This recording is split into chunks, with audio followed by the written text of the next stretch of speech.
पवित्र नवरात्रिर चतुर्थ दिन रे माता कुष्मांडांकर पूजा आराधना करा जाए। माता कुष्मांडा हेउछंती आदि शक्ति।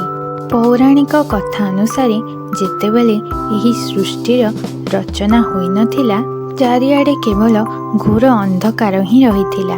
सेतेबेले सारा ब्रह्मांड रे केवल महादेव ही थिले।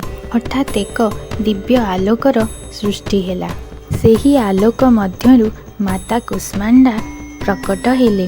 सेतेबेले माता कुष्मांडांकर स्मित हास्यरु ही संपूर्ण जगत सृष्टि हेला। माता कुष्मांडा ही सूर्यंकु दिग दर्शन करांती। मातांकर एही रूपरे तांको मुखरे एक दिव्य ज्योति रही थाए। माता कुष्मांडांको मुखरे सदा सर्वदा स्मित हास्य रही थाए। एही रूपरे माता तांको हस्तरे गदा, रुद्राक्षमाला, कमंडलु, अमृत कलश, धनु, तीर, चक्र, कमल पुष्प आदि धारण करती। माता कुष्मांडांकर वाहन हेउछि व्याघ्र। मातांकर एही रूप अत्यंत सुंदर।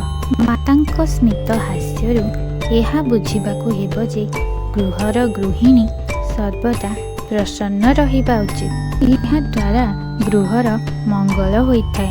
माता कुष्मांडांकर पूजा कले मनरे दया भाव जाग्रत हुए।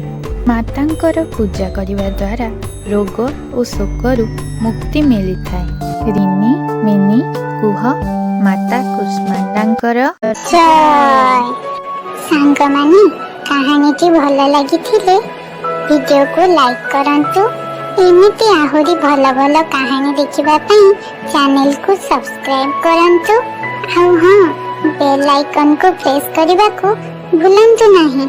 वीडियो को पूरा देखिथिबारु धन्यवाद।